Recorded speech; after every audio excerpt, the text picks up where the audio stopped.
Alright, here we are again with the next PNSO, and again it's a theropod.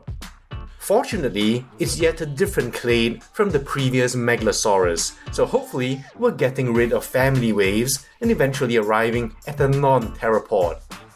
This is the new version of the Yangchuanosaurus, a dinosaur I actually associate immediately with PNSO, since this was their earliest work I saw images of. Unfortunately, by the time I've learnt of PNSO, it was no longer the original production one, so the colour wasn't what you got in the original. So it was quite exciting to see PNSO present an update, and here it is. Like its predecessor, this is named Dayong as well. Yangchuanosaurus forms its own clade, which along with its sister Metracanthosaurinae form Metracanthosauridae. Now this is, I would consider, a significant theropod because very excitingly, this is what we now have. Between a Yangchuanosaurus, a Metracanthosaurinae synraptor, a trio of Carcharodontosaurids plus Allosaurs making up the Allosaurids, we now effectively have enough to represent Allosauroidea. The name means lizard from Yangchuan, which is a district in Chongqing, China. As you know, I'm not interested in theropods, and I know even less about Metracanthosaurids, so the good news is you won't hear me ramble on, and we can get right to the model. Yangchuanosaurus size has been suggested to depend on species. Yangchuanosaurus shangyuensis was estimated at 8 meters or 26 feet, and Yangchuanosaurus magnus up to 10.8 meters or 35 feet. Paul considered these two the same.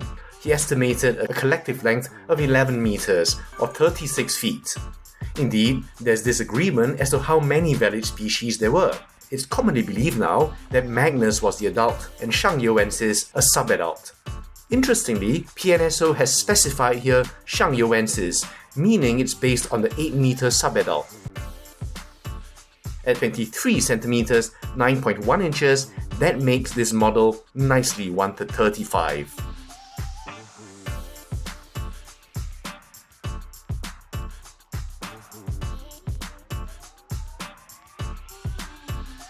As you can see, there are browns again, but overall, I'd say that orange is the anchor color. I do understand it, because just as PNSO's newest Giganotosaurus pays homage to the color scheme of its predecessor, so too does the coloration of this Dayong harkens back to the previous iteration, down to its different striping scheme in body and tail. There are stripes, but they end partway, only to be continued here in a different color, and this on a background of pigmentation that fades from top to bottom. In the tail, you see thicker dark markings that have an intermediate zone before blending into the surrounding skin. The whole thing is just painted beautifully, and you'll see for yourself when we go through the detail. The pose is rather unusual, stalking perhaps, with a forward lean, and certainly I'd be very careful. In case you haven't learnt already, you must use the stand. Now let's get to the detail. Now first, the head. Again, I know very little about theropods, but based on the skeletal by Spino in Wonderland, the proportions are closer to the holotype subadult, and indeed lacks the kind of bulbous depth seen in the presumed adult Magnus and the keratinous buildup in the nasal region. If there's one defining quality I can assign to this model, it's fineness. Everywhere you'll see exquisite detail that's appropriate to the smallness of this model. You'll realize how small this is when I reference an almond. From the facial scalation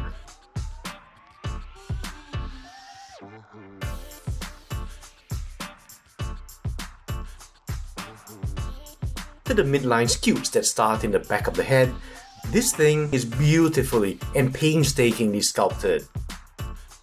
And here in the eyes, the tiny pupils are centered so carefully.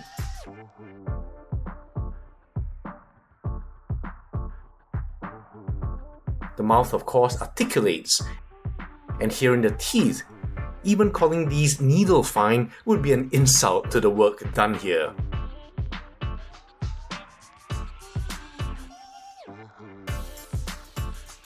If I would choose a second word to describe the overall theme, it's delicate.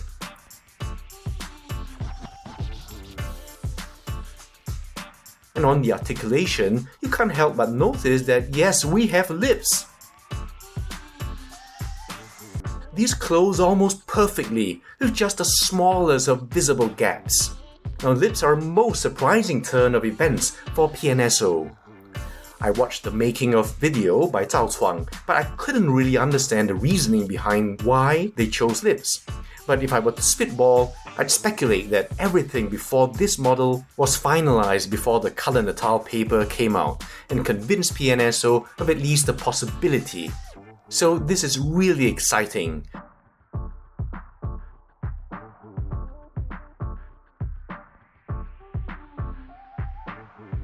Now we get to the body. The fineness and detail in the sculpt just speaks for itself.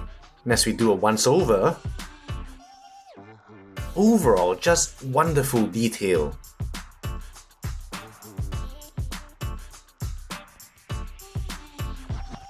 And of course, just look at the beautiful color blends here.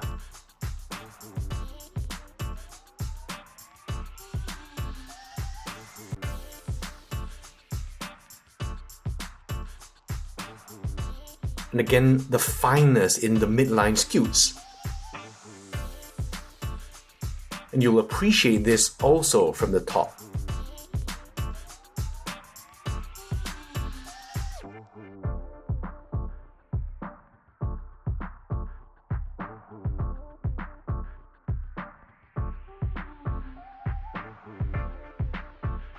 And then the arms, down to the hands. Just look at the fineness of these claws.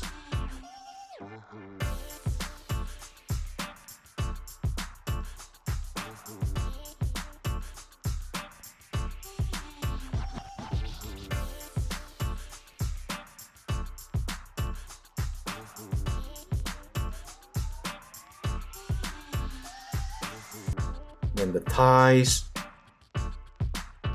the legs.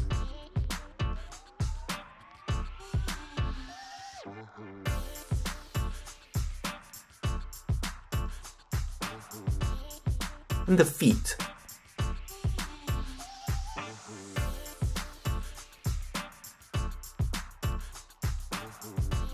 Really, the whole thing is just wonderfully sculpted and painted. Alright, the comparisons. Now, I don't have the previous PNSO Yangchuanosaurus, so I can't compare the two. What I do have is this other metriacanthosaurid, the PNSO Synraptor here. And given the welcome that this guy got for its fineness of detail and subtle paint applications, it's a nice pairing.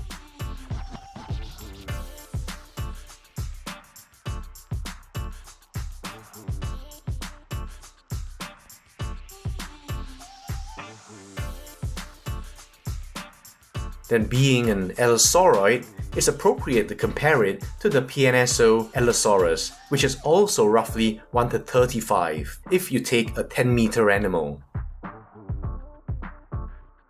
And unsurprisingly then, it's significantly larger than our Yangchuanosaurus here.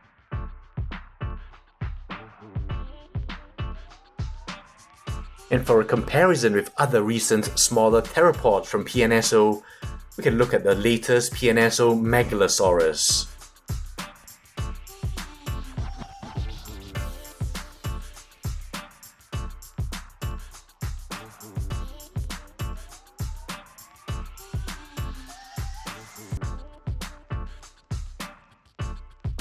And also the PNSO Gorgosaurus.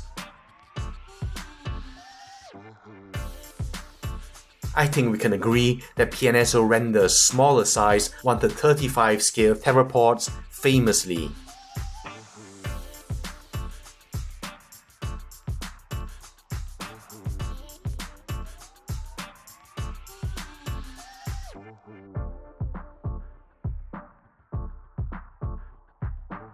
Now, some of you have asked me to include comparisons to other contemporaneous dinosaurs. I'll try to do it if it doesn't make the video too long. But today, we have the PNSO Mamensi-saurus, which unfortunately doesn't scale since it's 1 to 45.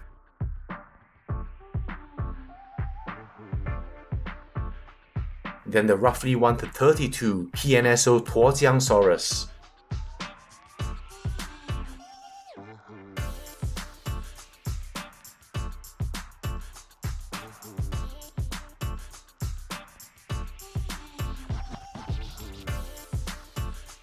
The Collecte Gigantspinosaurus,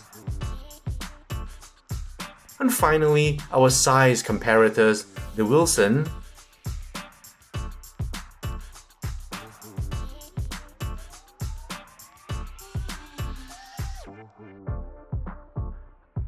and the Cameron.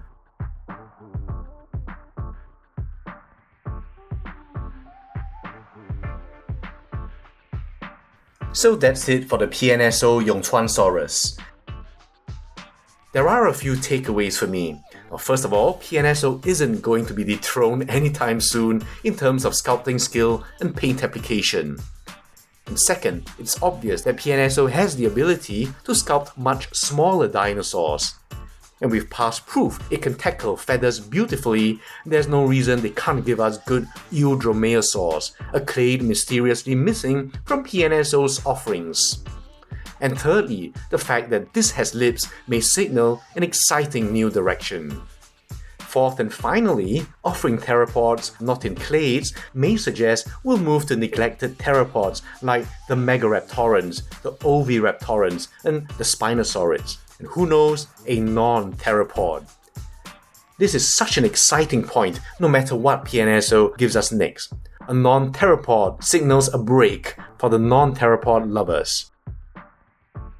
If it gives us another theropod, we'll see if that has lips, which would inform us if this is a change in trend or just a nostalgic nod to the previous Yangchuanosaurus. Just to find out, I wouldn't mind if the next one is another theropod, but just one more. Let me know what you guys think, and I'll see you in the next video.